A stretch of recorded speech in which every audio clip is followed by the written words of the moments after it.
모세는 이스라엘 백성에게 하나님께서 그들을 자기 백성으로 삼으시기 위해 위엄과 강한 손과 펴신 팔로 구원해내신 일을 기억하라고 말합니다. 하나님께서는 이스라엘 백성을 노예로 삼아 억압하고 학대한 애굽의 바로와 그 군대를 홍해에 수장시킴으로 애굽에서 완전히 구원해내셨고 광야를 지나 요단강 앞까지 인도해 주신 것입니다. 그들은 그것을 눈으로 보고 경험했습니다. 하나님께서 이스라엘 백성을 큰 능력으로 구원해내어 자기 백성으로 삼아 약속의 땅으로 인도하시는 것은 그곳에서 하나님 나라의 삶, 곧 하나님을 절대적인 왕으로 모시고 하나님의 다스림을 받는 백성으로 살게 하시기 위함입니다. 그런 이스라엘 백성을 본으로 삼아 모든 민족이 하나님과 화목하게 되고 그들도 이스라엘 백성처럼 하나님을 왕으로 모시고 하나님만을 섬기는 자들이 되므로 하나님의 나라가 모든 민족, 모든 열방으로 확장되게 하시려는 것이었습니다. 그것은 이스라엘 백성이 하나님의 모든 말씀을 지켜 행하고 삶의 터전인 가나안 땅을 하나님의 말씀으로 정복하여 그 땅에서의 모든 것이 하나님의 말씀대로 행해지는 곳이 되게 해야만 이루어지는 것입니다. 하나님께서는 가나안 땅이 아담과 하와가 타락하기 전에 에덴 동산과 같기를 원하셨습니다. 아담과 하와는 하나님의 형상대로 지음을 받아 엄청난 권세를 부여받았음에도 불구하고 자기를 지으신 창조주 하나님을 기억함으로 하나님의 권세와 권위 앞에서 겸손하게 하나님의 말씀을 따라 에덴 동산을 다스려야 했습니다. 그와 같이 이스라엘 백성도 가나안 땅에서 하나님을 절대 주권을 가진 왕으로 모시고 하나님의 다스림에 복종하며 살아가기를 원하신 것입니다. 오직 그것을 통해서만 하나님 나라가 세워지고 확장되기 때문입니다. 하나님 나라의 확장은 하나님을 절대적인 왕으로 모시는 자, 예수님을 구주와 자기 삶의 주인으로 모시고 순종하는 자들이 많아지는 것입니다. 그런 자들이 늘어나는 것이 아니라면 교세의 확장, 종교적인 확장일 뿐입니다. 그것은 하나님 나라의 확장이 아닙니다. 하나님 나라의 확장은 에덴 동산의 확장이요 창조주 하나님의 통치가 확장되는 것입니다. 다시 말해서 하나님 나라의 확장은 하나님의 절대 권위의 말씀이 확장되는 것이요 그 말씀에 무조건 순종하는 자들이 많아지는 것입니다. 하나님께서 누군가를 택하여 구원하시는 것은 그를 하나님 나라로 초대하는 것입니다. 하나님을 창조주 하나님과 구원의 하나님으로 알고 그에 합당한 경외심과 사랑을 가지고 하나님의 말씀에 절대 복종하는 자가 되라는 초대입니다. 그것은 지상에 하나님의 나라를 확장시키고자 하시는 하나님의 선교 전략입니다.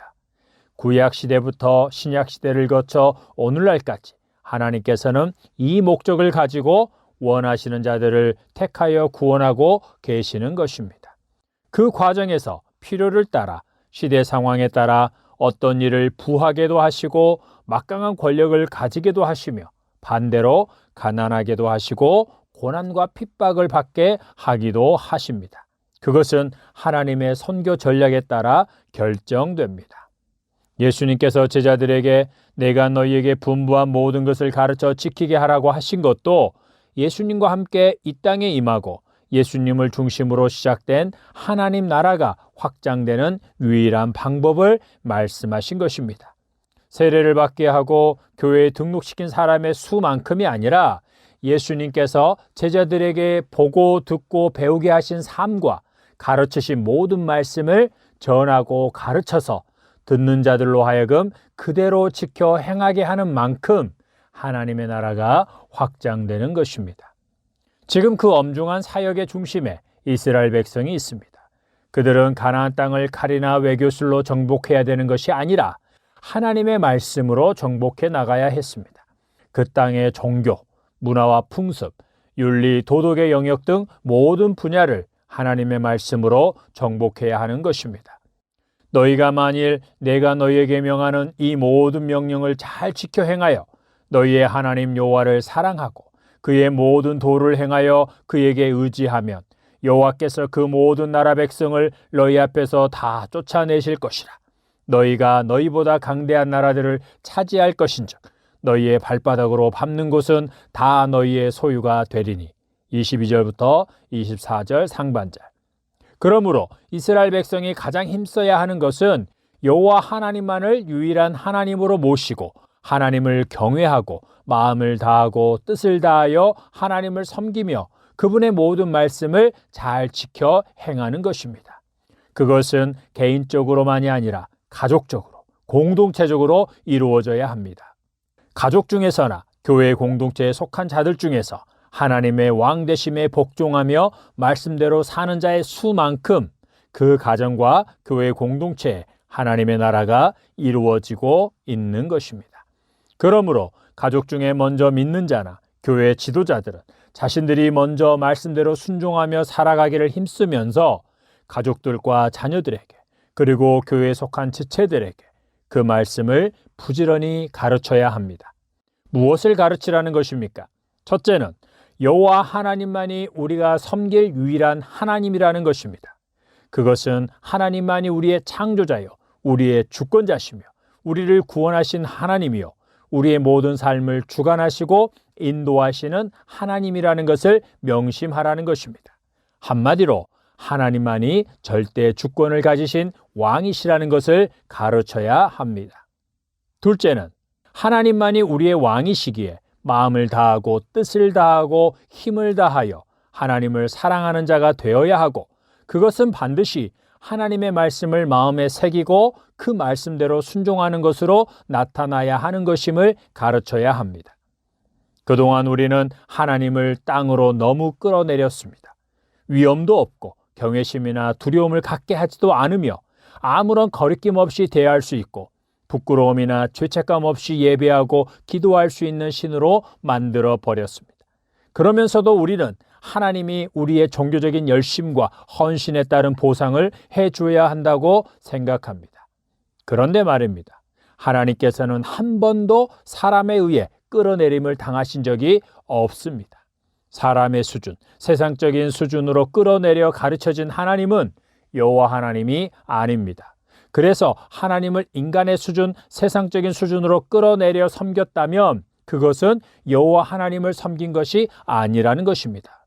중세 로마 가톨릭이 1000년 이상을 하나님을 그런 신으로 만들어 사람들을 미혹할 때 하나님은 여전히 하늘 위에 높이 계셨으며 택하신 소수의 신자들에게만 자기를 나타내 주시고 참 믿음을 가지게 하셨습니다. 로마 가톨릭은 1000년 이상을 다른 하나님, 다른 예수를 섬긴 것입니다. 하나님께서는 성 베드로 성당과 같은 대성당들을 원하신 적이 없습니다. 하나님께서 예수님을 이 땅에 보내셔서 택하신 죄인들의 구원을 위해 죽게 하신 것은 하나님 자신을 사람의 수준으로 낮추신 것이 아니라 죄인들을 구원하여 예수님 안에서 하나님의 수준으로 하나님의 성품에 참여하는 자로 하나님의 성품을 나타내는 자로 높이시기 위함이었습니다. 땅의 임금이 통치하는 세상에서 하늘에 속한 자로서 하나님 아버지와 예수 그리스도만을 주와 임금으로 섬기며 사는 자가 되게 하기 위함이었습니다. 여러분은 진정 거듭나서 하나님의 자녀로 다시 태어나 예수님을 구주와 삶의 주인으로 모신 자입니까? 그렇다면 앞으로 매 순간 여호와 하나님이 여러분의 창조자임을 기억하십시오. 그리고 모든 피조물은 물론 여러분의 모든 삶에 대해 절대 주권을 가지신 왕이심을 기억하십시오. 그리고 왕이신 하나님의 모든 말씀에 순종하기를 힘쓰십시오. 왕의 백성인 우리는 왕의 말씀대로 순종할 의무만 있을 뿐 대가를 기대하거나 요구하며 순종하는 것이 아닙니다. 그것은 왕의 뜻에 따라 이루어질 것이기 때문입니다. 우리는 그저 나의 삶과 가정, 가족들, 그리고 우리가 속한 공동체와 지역사회에 하나님의 나라가 임하고 확장되기만을 바라며 순종의 삶을 사는데 힘써야 하는 것입니다. 내가 말씀대로 순종하는 만큼 하나님의 나라가 내 안에 이루어진 것이고 말씀대로 순종하는 자들이 많아지는 만큼 하나님의 나라가 확장되고 있는 것입니다. 하나님께서 여러분을 통해 하나님의 나라가 여러분의 가정과 가족, 친척, 여러분과 관계된 자들에게로 확장되게 하시기를 예수님의 이름으로 축복합니다. 아멘.